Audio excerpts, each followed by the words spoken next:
Hey everybody, it's Mike from the Mike Wagner Show, powered by SoundWeb Studios. Visit online at soundwebstudios.com for all your needs. Looking at a professional website without breaking your budget, SonicWeb Studios is the answer. SonicWeb Studios offers fast, affordable custom web designs that blow the competition away.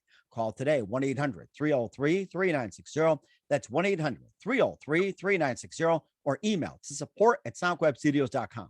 Mention Mike Wagner Show, get 20% off your first project. SonicWeb Studios, take your image to the next level. Also, time to give official shout out to our official sponsor of the Mike Wagner Show, international warring author Mia Mosensia. If you love fast-paced mysteries, you'll love Missing by Mia Mosensia, available on Amazon in paperback and ebook. Missing is fast-paced and intriguing with an unforgettable twist. Takes place in 4 countries, 2 strangers, 1 target, where truth is an illusion and those you love will be the first go missing. It's available on Amazon in paperback and ebook. Missing by Mia Mosensia has garnered great reviews and even loved and endorsed by Howard celebrities, including Joanna Cassidy, Forbes, Riley, and many others. So grab your copy today. 4 Goes Missing by Mia Mosensia, available on Amazon. Also, check out the Mike Wagner Show at themikewagnershow.com and over 40 podcast platforms heard in 110 countries, including Facebook, SoundCloud, Spreaker, Spotify, and iHeartRadio. Also, Anchor FM, iTunes, Google Play, Amazon, Audible, Apple Music, and now playing on HamiltonRadio.net, Oldies FM, Diamonds Radio, and more. Take the Mike Wagner Show with you on any mobile device. Subscribe to the Mike Wagner Show on the YouTube channel. Follow the Mike Wagner Show on Instagram and Twitter today. And for great gift ideas, go to Amazon.com and check out the Mike Wagner Show podcast. T-shirts, pop sockets, throw up pillows, tote bags, hoodies, baseball gear, makes great gifts 24/7 for family, friends, and loved ones. Go to Amazon.com and check out the Mike Wagner Show podcast. And for more great gift ideas, go to Amazon.com/Mia Mosensia for great books like Missing, Once, and Wrinkles. Also T-shirts, pop sockets, hoodies, and phone cases, and more. Amazon.com/Mia Mosensia. Check it out today. I'll support the Mike Wagner Show on Anchor FM, PayPal, the MikeWagnerShow.com. You can buy me a coffee at buymeacoffee.com at the Mike Wagner Show. Make sure you do so today. We're here with a terrific lady from the Tampa, Florida area who's worked in marketing and public relations throughout her career. She's also a host of the Business Edge radio show, and she appears as a guest on numerous programs throughout the country. She teaches marketing and publicity techniques at group seminars, and she's also been featured in One Word That Will Change Your Life, and also Credibility Nation, and also received numerous awards, including the 2018 Spotlight Award by Dustin Burlinson Seminars. And of course, she's got a new book called Publicity on Steroids, How to Launch and Maximize Dynamic Publicity Campaign. And live, ladies and gentlemen, from the Plus Studios in beautiful downtown Tampa, the amazing multi-talented marketing and public relations guru and the author of the book, Publicity on Steroids. Ladies and gentlemen, the multi-talented Freda Drake. Freda, good morning, good afternoon, good evening. Thanks for joining us today. Thank you, Mike. You make me sound so impressive. Well, it's because I put steroids in it. That's why. I mean, it's the good kind. So yes. Absolutely. That's right. And you've been doing it for quite some time. And it's pretty much throughout your whole career. You got to say that. You're also host of the Business Edge radio show. You appeared as a guest on a number of stations. You also teach marketing and publicity techniques at group seminars. You've been featured in One Word That Will Change Your Life and Credibility Nation. You also received numerous awards as well, too, including the 2018 Spotlight Award. And of course, so we'll talk about your book, Publicity on Steroids, How to Launch and Maximize Dynamic Publicity Campaigns. And speaking of publicity and more, and before getting all that, tell us how you first got started. Well, I actually had a mother. My mother passed away 2 years ago, but she was very interested in marketing. And the first book she ever read was actually a book that was anti-marketing called The Hidden Persuaders by Vance Really? Packard. And yeah, and she was scandalized by it at first. She grew to really, I think, enjoy it, but it was a major scandalous book out of the 1960s, and a lot of people were shocked to hear how marketing firms could manipulate the masses to buy things, and there's this fine line, I think, between manipulation and simple selling, and let's face it, a lot of times people do cross over that. So she had the book on her bookshelf, and as I was growing up, I was just a huge reader, and I would regularly run out of material, couldn't get to the library in time, and would go stir crazy. So that's when I would go to my parents' bookshelves and dig around and find something new to read. So one day I came across her paperback and I read it, and it was eye-opening. It was really amazing to learn how people could be so easily manipulated.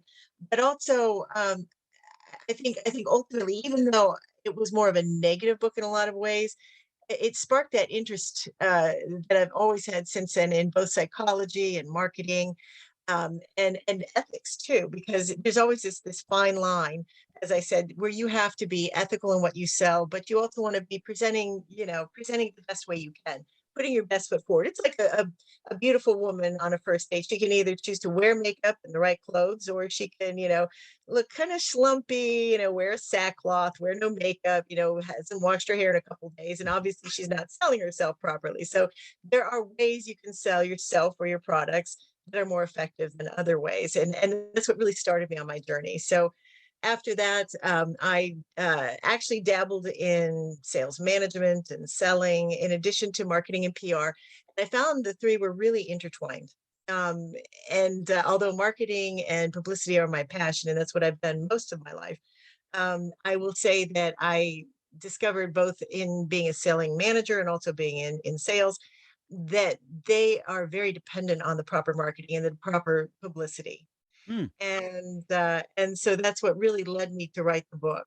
mm. And what was that one precise moment that simply influenced you into what you're doing for the rest of your career?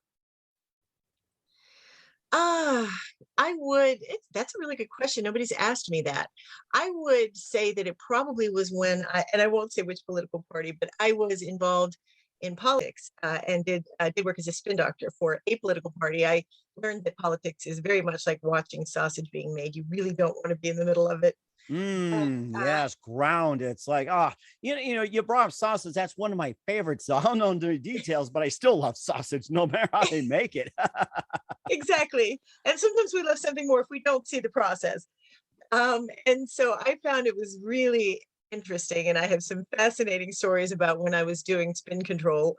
But during that time, I think that's when I really got a good taste for it. I had started out actually as a young mother, and got involved almost accidentally in politics, and I was shocked to find my voice actually mattered, and I was pretty much sure I was done with it when I was contacted by a political candidate who was running, who asked me to represent him and help him get his message out there.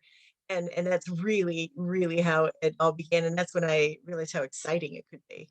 And when you talk about spin control and the things you did, especially in the political arena and some of the things, what are some of the examples that you use for spin control, Mm. or like events or anything like that? Well, when it came to politicians specifically, the biggest thing I learned was from another woman who had already been a very seasoned publicity professional, and she had been in the business many years before I got involved. And she invited me to lunch one day and told me that the most important thing really was to find out, to let them know if you have any skeletons in your closet, Mm. that you need to talk to your publicist. Treat them like a priest, but tell them in advance, because every publicist is going to need what could be coming, and they need to know what's coming. They need to have their response ready for it. So I took her advice to heart, and I did that with my politicians, and I found inevitably the vast majority of them had secrets they didn't want anybody to know. And the problem was they wouldn't want to let us know either. And so those of us in publicity still would often find ourselves adrift, trying to figure out, scrambling quickly to give an answer for something that we should have been already privy to and should have been prepared for, and we weren't. And it was just, it was sometimes quite disappointing, because you get to learn that all your heroes have clay feet, every last one of them. And if you're looking at the Amber Heard, I'm sorry, Amber Heard It Johnny is Depp Amber Heard, trial. yes, and I've heard all kinds of bad ones. Yeah. And if you watch that, you see, again, even our heroes have clay feet. I'm sure there are a lot of kids who grew up watching the Pirates of the Caribbean who've been somewhat disappointed. Mm. So the key is to have a good publicist that can minimize the damage and maximize the benefits. hmm And also, you talk about the book as well, too, with some of the things that were illegal back in the days in the '60s. What are some of the things that have changed from the time the book came out in the '60s until today? It's like you had some of the things that were illegal in the '60s. What are some of the things that became legal, today, and then things that were legal back in the '60s are now considered illegal? Oh, that's a good question. I would say that it's not so much a question of illegal, but more a question of best practices. Um, when it comes to the things that Vance Packard had condemned in his book, was one of the things that he was really fixated on was the use of color in marketing. He felt it was very unfair to use color to position your product better. And so he went into color and marketing, and it got me so interested in it that I ended up writing an article that was published many years ago on how color is used in marketing. But instead of seeing it as a disadvantage or as being something sneaky, again, I see it as putting makeup on that beautiful girl who's going out for the first date. Do you want to put your dish detergent in an ugly box, a generic white box that just says dish detergent, or do you want to make it look presentable and enticing? So a lot of it, in his case, was more on the marketing side of things, not so much publicity. But again, they can intertwine. I would say that he felt that there was another story that he told that I always found was very, very interesting, and I wrote about that at the end of my book. One of the stories that he wrote about was the California Prune Board, and they had declining sales because, of course, everybody assumed that prunes were laxatives, and it had become so synonymous with laxatives that nobody would ever touch prunes unless they needed it for laxatives, and their sales were going down. So what they did is they hired an advertising firm that turned their whole image around, presented them as being a delicious alternative. I believe they were putting out recipes for it. They rebranded it. I think that they were rebranded from the word prunes to perhaps dried plums, if I'm not mistaken. I heard something about that. Yes. Yeah, and it was just very, very effective campaign that came out of it. And again, he was kind of censorious about that, but I thought that was so fascinating. I asked my mom to get me some prunes. I'd never had any before, and after I had them, I realized why there was perhaps some association with some of the negative effects. But I also found out they were actually very delicious. And again, I think that was very much a tribute to the advertisers at the time who were able to reposition the product. You also talk about color earlier as well, too, like with having colors being like, influencing as well, too. Of course, everybody knows about red being aggressive, flashy, blue is being cool and calm, and yellow, sunshine, happy, and everything. What is the one unique color that just has like the most unique property? It's like, take a unique color. What does it really stand for? What was the one color that really just amazing? Like, I didn't know that could do this. Yellow. You mentioned yellow, and it is yellow. Yellow at one time was believed to be one of the biggest irritants there was. And so there was even a study that turned out to have been incorrectly conducted. So it was revised later on. But there was a study initially that claimed that more married couples had fights in yellow kitchens, that yellow was an irritant. You should use yellow sparingly. For instance, Post-it notes has yellow, and so yellow stands out with Post-it notes. You can thank 3M for that, by the way. So exactly. And yellow at the time was considered to be a big negative. So you were not supposed to be using it much in advertising. However, since then they've gone back and they've revisited the data, they've done some more studies, and it does turn out that, as you say, yellow is a sunny and inviting color. It does not have the negative associations that it originally had. The other two colors that are interesting are Pepto-Bismol pink and a baby blue. They found that, yeah, they found that in prisons and in hospitals where they treat people with mental illness, that those two colors are very calming. They have a very calming effect. And so they began to paint both the interiors of jails and hospitals with pink and that pale blue. And they found that yes, fights actually decreased, agitation decreased. So I would not think to paint a room Pepto-Bismol pink, and at the time I thought Pepto-Bismol, that would make me sick. Right? But it seems to have that effect. Yeah, so it's a pretty incredible use of the color, and I think it shows you how powerful color can be. And very powerful indeed too. And there's also another concept where this most important thing sells, but does it really? We'll talk about in the book with Publicity and Steroids. But first, listen to the Mike Wagner Show at the MikeWagnerShow.com, powered by Sonic Web Studios. Visit our line at SonicWebStudios.com for all your needs. Looking at a professional website without breaking your budget? Sonic Web Studios is the answer.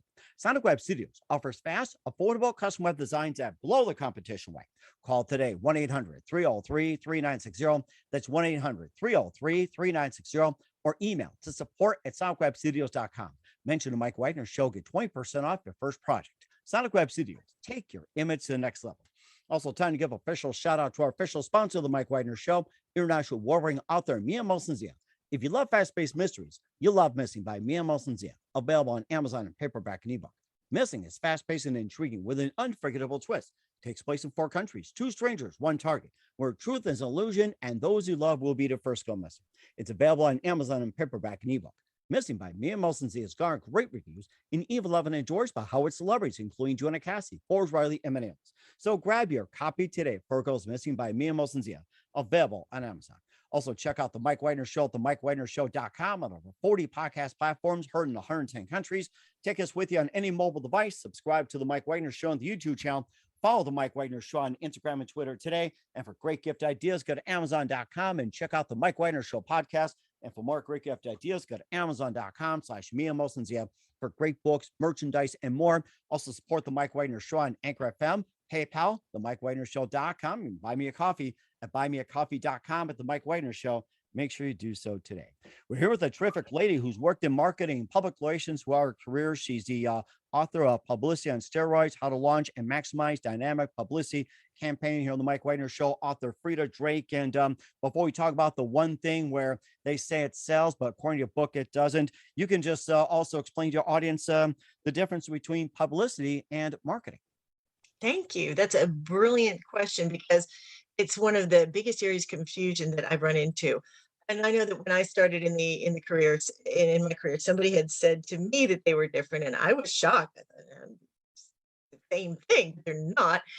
The main difference is that publicity is something that you get through earned media. Earned media meaning you cannot buy your way into it, or at least you shouldn't be able to. So that would include everything from the New York Times to maybe your local newspaper. It's getting the attention of journalists or other people who are interested in speaking to you, like you, Mike, and being able to engage with those people and give them the value that they need for their shows or for their articles. Whereas marketing is something you pay for where you can openly advertise a product. So if I was going to be marketing something, I'd be marketing my book, Publicity on Steroids, and I would probably buy an ad that put the cover on the ad and told you, maybe a few excerpts from the reviewers, gave you the price and told you where to buy it. But when it comes to interviews, it is more offering yourself as an expert, and most publicity is interviews. Now, it also is positioning yourself correctly. And some of that goes more into public relations, and there within publicity there are divisions, and there are teams that do just public relations work, and then there are teams that do more publicity work. Public relations is a way to, again, be a spin doctor, fix your celebrity or your politician's messaging, make sure that they present their best foot forward, and if something happens, you go ahead and mop up the mess afterwards and try to make it as palatable as you can. And I tend to specialize in publicity. I tend to not do much public relations, although I can. Mm-hmm. And what is your favorite among, if there's one thing you would prefer, would it be public relations, marketing, sales? If you had to choose which one would you rather do and why? They all have their charms. I think for anybody in sales can tell you that if it's done right, it makes a tremendous amount of money. But public relations, the others, they can be successful as well. But when it comes to public relations and marketing, that's where the creativity comes into play. And that's what appeals to me. And I think beyond, both of them take a lot of mental acuity. You have to be able to think outside of the box. But public relations is, or at least publicity, is still my favorite thing to do. Public relations, you sometimes do a lot of damage control, but with publicity, you are presenting your client, you are getting your client the coverage they deserve, you are giving your client advice. It's very interactive. To me, it's a combination of creativity and public service as well as service to the client. And it's what gives me the most satisfaction. Mm-hmm. And also too, there's a couple other types of marketing. You got the charitable, which is like, in a way it's like, tied to charity with the brand and everything. And there's also guerrilla marketing. And how can the charitable, be good with it? And also the pros and cons between with the guerrilla marketing, what's good and what's bad about it? Well, charities are really hampered by budgets. It's tough for them. So they often have to do it themselves. It's one of the reasons that I'd like to get my book into the hands of a lot of charities. Being as I've worked in the charity business in the past myself, I worked for a couple nonprofits. and I know the challenges. And usually you're a one-man band, so you need all the help you can get. And I would say with guerrilla marketing, it's a mixed bag. When it first came out, which I think was the late '80s, I was very excited by it. I remember reading the first book I think ever written on guerrilla marketing, and was just excited by the possibilities, especially again for nonprofits. So I've used guerrilla marketing and I've used it effectively, but I've also used the same technique twice in two different scenarios and found that at one time it was highly successful and the second time it was just dismal. And some of it is a difference of time, some of it is a difference of place and product. Uh, so guerrilla marketing is a mixed bag. Sometimes it can work and sometimes it can't. And it has to be done with a deft touch where you end up looking like that horrible person that Vance Packard wrote about in the 60s. You look like you're being deliberately manipulative. And that's not a good look for anybody. Mhm. And what's the hottest trend when it comes to marketing and public relations right now, especially marketing? Hottest trend is probably TikTok, and that really encompasses both of them. TikTok, whether you like it or not, is here, and I wrote about the pros and the cons in my book. And I would even go further to say that if you are a parent with a child on TikTok, you need to be watching very carefully, much more carefully than you probably think you need to be watching. But that being said, TikTok is a great way to exchange ideas. It is revolutionary in its algorithms. It is extremely good at directing you to content that you will prefer. It studies you. It knows what you want sometimes better than what you know yourself. As a result, there is a lot of dialogue out there on TikTok. You can find any subject, any topic you want. It's a great way to get your opinions and ideas out there, but there is a lot of clamor. There's a lot of voices. So you still have to be able to position yourself. I would recommend if you do use TikTok and you want to be presenting a product or an idea that you stick predominantly with a particular topic, and you can speak on variants of that topic, but you don't want to be all over the place. You don't want to talk about politics one day and maybe orange juice the next. You want to be focused on what your particular message is. You need to stick with it. But TikTok is very exciting. It's kind of the wild, wild west right now of both public relations and marketing. And of course, speaking of subjects and being the wild, wild west, you heard the old saying a long time ago, sex sells. But then in your case, it's like, does it really sell or does it not? Isn't that interesting? I grew up hearing, of course, sex sells, and uh, I would I would say that that became just such a truism that nobody really thought too much about it. But recently, we're seeing a trend, and I think it's being driven by the millennials, who are really a major market now, and also Gen Z, and they just don't find that appealing. They find it they find anything that's overtly sexual as being somewhat off-putting.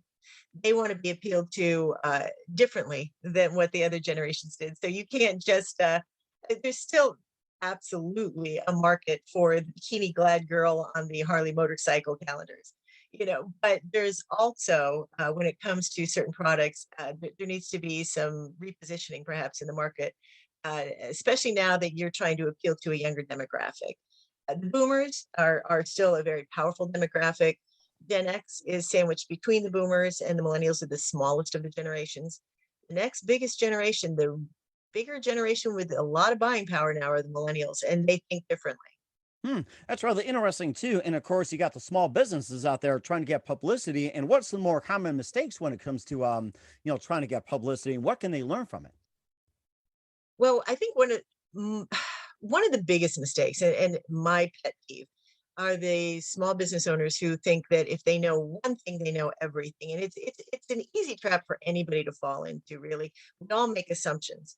But I have worked with brilliant doctors and also very common sense blue collar workers, who may have opened up their own shop for the first time. Maybe they're opened up a garage. But they all think they know better than they really do because they're very good in that one area. And also marketing and publicity look so deceptively easy, and they sound easy. You hear all of these viral marketing stories, and by the way, there's no such thing as viral marketing. I write about that in my book, because viral marketing is just a lot of hard work to get you there. It just looks viral because it comes on your radar late, but Right. it's been a Yeah. process for a while.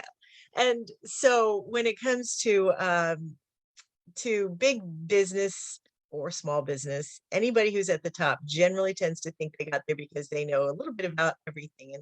And it becomes a challenge for the publicist or the marketing department, because you have to very politely tell them that you were hired for a reason.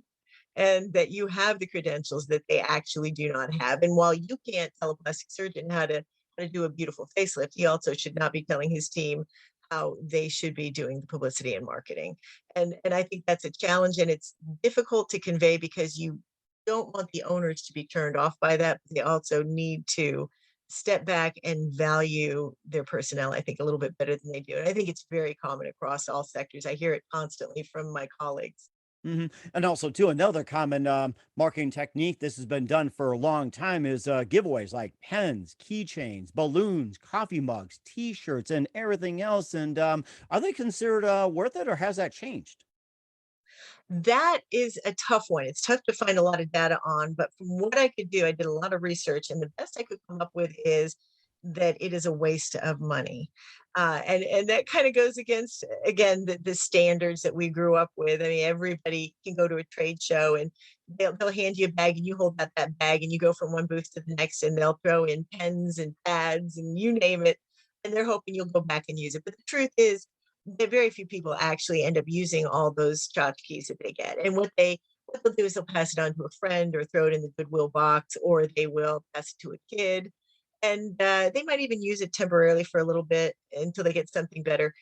But I have no evidence, and I've never seen any evidence of any direct sales that correlate to any kind of marketing materials like that. In fact, I think it's more of a waste of money, and you would be better off perhaps buying bags of candy and just taping your business card with candy and handing that out at the trade shows rather than giving out, other things that people just are not going to want and not going to use. That's rather interesting as well, too. And in fact, I still have some pens from a couple of trade shows, a little bit of coffee mugs, and things we play, bags, and everything else. And of course, we'll continue with the book with Freda Drake here on the Mike Wagner Show, Publicity and Steroids: How to Launch and Maximize a Dynamic Publicity Campaign. Of course, just tell about how you came up with the name, and what are some other ways you can really launch and maximize a dynamic publicity campaign. What are some of the other ways? Well, the reason I came up with a name is that I found that I had so many clients that would say to me, "All right, what have you got to offer? Because publicity didn't work for me before. I had a campaign, and sometimes it was campaigns with really, really big named publicists or other marketing firms at times, and they would say, but my publicity campaign went nowhere, and I don't see why I would be interested in working with you." And so then I would dig in and I would say, well, why didn't your publicity campaign work for you? And it would always turn out that they hadn't used it. They expected that simply because their name was mentioned, people would be calling you, and yet they got the publicity, they had the interviews, their names, showed up in newspapers, sometimes major newspapers, and they didn't get a single phone call from them. But it's because they didn't use it. And so then the real question is, how do you use your publicity? How do you put that publicity on steroids? So that's why I wrote the book, because publicity in itself is effective, but when it's used in marketing materials, when it is conveyed properly to your selling staff, that's when it becomes powerful. Your salespeople need to be kept up on what's going on. They need to see what's happening and what you're putting out. And your marketing department does as well. Your marketing department should be using all that publicity to add validity to what you're selling and what you're doing. That is how you use publicity properly. People hear your name, but they need to hear it multiple times to really be interested in buying. And I believe that, and I'd have to double check on this, but it used to be that the average consumer would have to hear your name or your product 7 times before they were willing to pull the trigger. I did hear something about that. And that's why you hear in ads like, 1-800-555-1212. And they say it like 7 times. Sometimes they say it so fast. And then they attach like this side effects including, it goes like about just as fast as saying the phone number. And I remember that. And, people actually do, call that number, or sometimes it's, you hear it once or twice, you write it down. It's like, when's that commercial going to come on? So I remember that tactic, and it's just so amazing too. And it's like, you can dial 1-800-555-1212, but I don't know what you get. So Exactly right. Yes. Yeah, repetition is magic, and if you are able to use in your advertisement, you know, Mike Wagner as seen in New York Times, or Freda Drake as quoted in the Mike Wagner Show, as seen on TV, and remember all the products as seen on TV, and you'll see that little stamp as seen on TV. It's powerful. People want that validation. They want to know that you're an authority, and it proves you're an authority. And certainly is too. And of course, we'll talk more about the book in just 1 minute. Publicity and Steroids: How to Launch and Maximize a Dynamic publicity campaign with Freda Drake. You listen to The Mike Wagner Show at themikewagnershow.com, powered by SoundCloud Studios. Visit online at soundclubstudios.com for all your needs. Also brought to you by official sponsor of The Mike Wagner Show, international warring author Mia Molson-Zia of Missing, available on Amazon in paperback and ebook. We'll be back with author Freda Drake of Publicity and Steroids after this timeout. We're back with author Freda Drake of Publicity and Steroids, how to launch and maximize a dynamic publicity campaign here on the Mike Wagner Show. Just a couple of things about your amazing book, and what are some of the challenges that you faced when it came to writing a book, and what do you want readers to get out of it? Oh, challenges abound, don't they? For instance, we all get those moments when we're writing, even if it's just something short, even if it's an email, you get this moment where you just get this freeze and you think, could I say this better? Could I do it differently? Do I need to rehash this? But I would say sometimes the bigger challenges were what not to put in the book. There are a lot of stories out there to be told. I wanted to make sure that when I wrote the book, that it could be written in a way that everybody could be comfortable with it, and it would make for an easy read. The books that turn me off are all, any kind of advice book can be really dull if it just gives you basic rules and regulations. And sometimes too, if you give a concept but you don't give an illustration of it, it just doesn't sink in. So what I did is I made sure that I had stories in there. Of course, the names are withheld to protect the innocent and guilty. Right, that's But common sense. Or it's like coincidental, like say Mike Wagner present was in there. That's almost like a coincidence. Or if I write a romance novel, I name a character Freda Drake, it's considered coincidence. well, that's true. That's true. But I wanted to avoid any possibilities of such coincidence. Are you still there? Because we froze. Oh, we're good, and I'm sure the Zoom is rolling as well too, since we're zooming here. And also, I was just going to ask as well too about the book that what about you, like putting in pictures or illustrations, and would that be recommended, like say someone wants to put out a book, publicity, or anything like that, because it's pretty much changed throughout the years too, especially with the digital world. Oh, yes.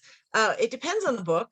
And I am actually, this is something I will always tell you if there's something I don't know. This is something that I'm going to now be guessing at. I can't speak as a true authority when it comes to the books themselves. But from what I have seen out there, and I do also work for a publishing company. From what I have seen, I believe that very rarely you need to have illustrations in there unless it is a difficult to understand topic. So if it's something where you need to have, now I'm talking about artistic illustrations. If it comes to stories, I think stories are a powerful tool to get points across. And we know that in the history of mankind, stories have always been used to teach lessons, everything from Aesop's fables to modern day storytelling. And so I have found stories are a powerful way to not just tell people how to behave, but also for me to think about how I want to behave. And that includes stories about bad clients, good clients. I've had clients that are just amazing individuals, just phenomenal human beings that have been so inspirational to me. Uh, they've changed my life. And then I've had clients that have also been so absolutely horrifying that they have also changed my life. So illustrations can be quite valuable. You brought up the fact about good clients and bad clients. What's your favorite client story? It can be good, it can be bad, it can be memorable. It's like, what's your favorite client story? We love to hear Uh, this. have a couple favorite client stories. So I apologize to all the favorite clients that I'm not including in this because I do have a couple of them. But my favorite one is Sarah Lee Parrish. Her full name is actually Sarah Lee Gossett Parrish. She is an attorney who, when I first heard of her, she had actually contacted my company saying that she wanted to put out a book of flowers. Ooh. She was a photographer, and it's hard to publicize an art book unless you're really representing somebody like Clyde Butcher, Ansel Adams. And I've had the privilege of being with the company that represented Clyde Butcher, and he was a phenomenal photographer. But with Sarah Lee, she was an attorney, and so I got to talking to her a little bit more, and I was like, I can't really rep that book at this time, but I'd like to hear a little bit more about what you do. And it turned out that she was an attorney who really wanted to grow beyond her boundaries. She was in a firm where she really wasn't being challenged, quite honestly. And I'm sure she left with no bad feelings, but she wanted to expand. And she had decided that in her state, they were about to legalize marijuana, or I Hmm. should be saying cannabis these days, because I'm understanding that that is not the right term anymore. But she Interesting. wanted Yes. to she wanted to represent people who wanted to be part of the legal cannabis market. And so she had been following it with a lot of interest. She had been to seminars in California. She had been reading up on the cannabis market and challenges and opportunities. And so I said, well, why don't we go out on that? I mean, you're reading up on it, even if you're not representing anybody at this time. And she was extremely knowledgeable. So I felt very comfortable with that. And that's exactly what we did. And in the end, New York Times flew a photographer out to follow her, and a reporter to follow her around for 2 days. She was interviewed coast to coast. She was eventually named as one of the top, I believe it was top 30, but it now might be the top 10 cannabis attorneys in the nation. Wow. She is a leading authority. She's absolutely brilliant and very personable, very warm woman, so very easy to work with. So she was a fantastic client because you could put her in an interview anywhere, and she handled herself with grace and dignity and warmth. She ended up leaving the law firm to start her own law firm because there were too many clients for her to handle, and even now she is absolutely swamped, and just loving life. We still stay in touch, and she actually was one of the reviewers of my book. Oh my So gosh, that's amazing. Yeah. And just tell her, don't let her career go up in smoke. That's all you say. I will tell her. I We will will tell her. we'll certainly do that. We're here with author Freda Drake of Publicity and Steroids, How to Launch and Maximize a Dynamic Publicity Campaign on the Mike Wagner Show. Freda, just a couple more minutes. You've been absolutely fantastic. And what else can we expect from you in 2022 and beyond? Well, this is a challenge, isn't it? Especially because with the economy, I think we're all facing this challenge. We're all asking ourselves, do I need to do a 360 or 180? Do I need to tweak this a little bit? What's interesting for me right now is that I ended up starting my own firm. And that was simply because I had a live publishing contact me, and a live publishing said, hey, we like you, and we want to go ahead and work with you. Can you pull a team together? So I thought about it for a few minutes, and I had been given offers like that before, and I had turned them down. With my mother's death, I ended up having to change my life a little bit. I sold my house. I moved in to help take care of my father, who's elderly, and so I had not really been able to take anybody up on their offers up until that point. And I thought, you know what, I can do that. So I did, and I pulled the team together. We started a group, and we are working with clients from with that group. But in addition, we're also working with Alive Publishing, Nice. and so it's actually two different companies. One is my company, one is not. But Alive Publishing was my inspiration for that, and and I have Eric to thank for encouraging me to do that and step out on a limb. And so Alive is actually so exciting to me right now. We are growing together as a business. I'm working with a number of authors from Alive and looking forward to working with some more. And I think that there's a great deal of promise coming from this. The more authors that come our way, the better. And uh, I mean, everybody says the sky's the limit, right? And everybody wants to paint that perfect and beautiful life and sound like they're an incredible success. And I'm not going to lie, I don't prefer to lie to my clients, and I won't lie to anybody else. There's always going to be challenges. There are challenges now. We're still growing, we're still getting our feet wet, but I feel very, very positive about it. Even though the economy is kind of tanking a little bit right now, I'm feeling pretty good. Yes. Kind of reminds me of going back to the 80s as well, too. Kind of a flashback, and we all been through it. So it's just a little blip in the radar. So That's right. and That's right. and of course, a couple of things, Frida. Who do you consider biggest influence in your career? Wow. Um, I I would have to say I'm going to bring up somebody that's very unusual now, but her name is Mary Matlin, and also James Carville. So I'm not taking either party's side, but both of them are very, very interesting, and they both were spin doctors for two different political parties from completely opposite sides who fell in love, got married, and lived happily ever after. And they both are highly talented people who did not let personal prejudices get in the way of either their relationship with each other or their relationship with their clients. Both inspirational characters, I would say. Oh my gosh, that's so amazing. Love Marlene Matlin and her work. And what's the best advice you can give to anybody at this point? Uh, well, if I'm allowed to plug my book, I would say read my book, because whether you're a professional or whether you're just starting, it's got enough data and information in there for you no matter where you are. You're going to learn something new, whether you're a professional, and you'll hopefully learn a lot new if you're not a professional. So I would highly recommend that. And there's nothing wrong with that, to be honest with you. There's nothing wrong with it. I like that. We're with Well, author. I'm sorry, go ahead. oh, I was just going to say Publicity on Steroids is a good read, and I am always happy to hear from anybody who has any questions for me. So that would be the only other thing I would say is feel free to reach out. We certainly will do so. We're here with author Freda Drake of Publicity and Steroids, How to Launch and Maximize a Dynamic Publicity Campaign on the Mike Wagner Show. Freda, very big thank you for your time. You've been absolutely fantastic. Learned a lot from you. Looking forward to having you again soon. Make sure you keep us up to date. Keep in touch. Love to have you back. Once again, tell us about your upcoming project. What's your website? How do people contact you? Where can people purchase or check out your book? Absolutely. My author site is fredadrake.com. That's FREDADRAKE.com. My book is published by Alive Publishing, and you can find it, as they say, with all major booksellers, but you can absolutely go on Amazon and find it easily enough there. And my name's spelled FREDA.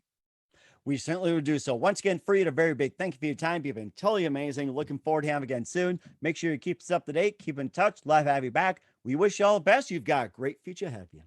Thank you so much, Mike. Have a wonderful day.